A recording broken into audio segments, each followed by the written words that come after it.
Ya, ini lagi rempel ini, rempel tanaman cabai uji coba. Tanaman cabai yang 212 ori ini, yang sangat fenomenal itu. Kita mulai dari awal menggunakan inframerah, kita campur ketika masa vegetatif, tetap menggunakan produk-produk toko, misalnya kayak KNO 3 warna merah. Setelah mulai pecah pang, kita sudah rombak inframerah, tetap dicampur KNO 3 yang warna putih. Tetapi tidak lupa Mas, kita ini kan namanya tumpang sari, kita menguji produk tumpang sari ini. Di sini ada kembang kul. Nah, kembang kul ini juga sebagian ada yang sudah petik, sebagian juga masih ada yang kecil, nggak masalah.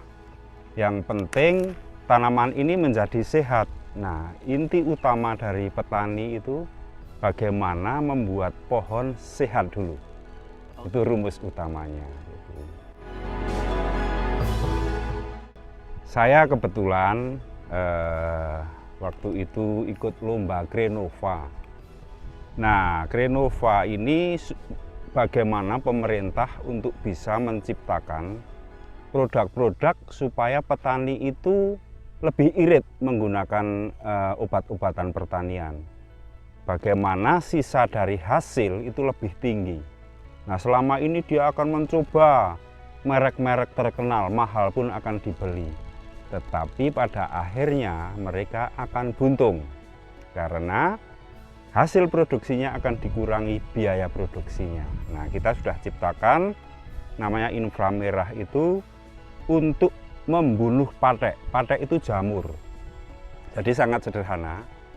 Ketika pengendaliannya supaya tidak terkena jamur, itu 3 hari sekali harus disemprot.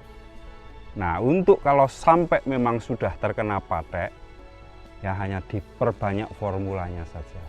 Tapi jangan lupa tetap menggunakan produk-produk yang biasa petani gunakan. Jadi ini bukan pupuk, tetapi efeknya menjadi subur, akar kuat. Saya Bambang Setiono, Mas.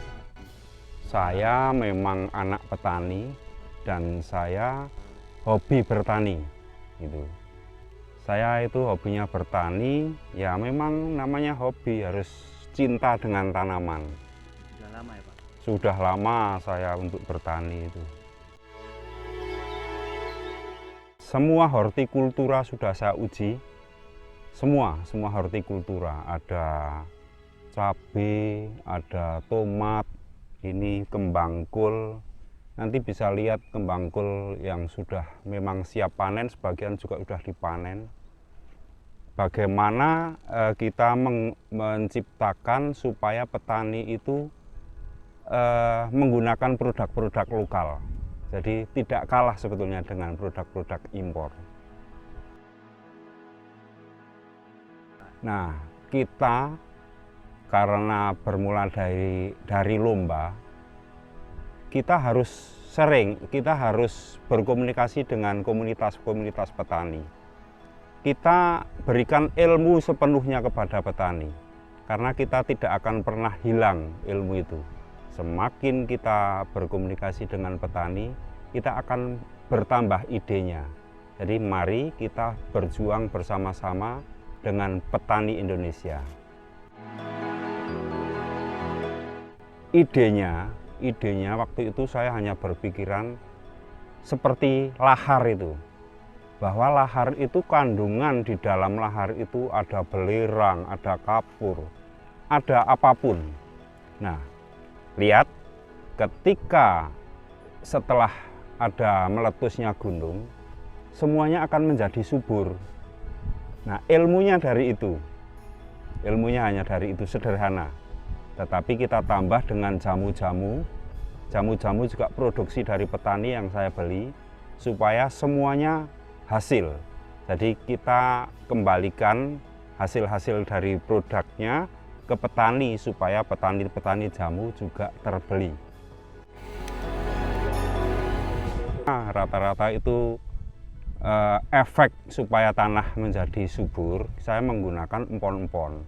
Tetapi bahan utamanya belerang dan kapur. Belerang sama dengan sulfur. Ya, jadi jangan takut dengan menggunakan sulfur. Kadang-kadang petani itu kan hanya ikut-ikutan. Tapi saya harapkan petani itu menjadi cerdas dan paham, tidak hanya ikut-ikutan. Di setiap tempat, di Tretep, terus untuk yang daerah dataran tinggi, daerah Ngablak, daerah sawah, dan ini kebetulan juga kita lagi dalam demplotnya. Di tanah yang lebih tinggi, 800 meter itu masih baik untuk pertanian, untuk hortikultura. Gitu. Ini hasil sampingan dari menanam uji cobanya ini kan ori atau cabai, tetapi hasilnya itu sudah bisa dinikmati dari sampingan semprot tanaman utama, tetapi yang lain menjadi subur dan ada hasilnya. Ya, kebetulan kemarin dibeli 9.000 per kilo, gitu. Jadi ya namanya bertani harus berinovasi.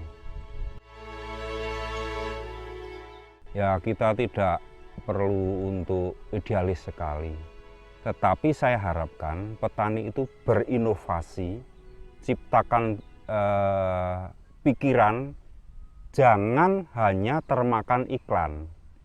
Seperti itu, saya ingin petani Indonesia itu bisa mandiri, menciptakan produk-produk sendiri, dan karena ini uji coba sudah berhasil, silakan gunakan inframerah yang memang sudah ada dan ada buktinya.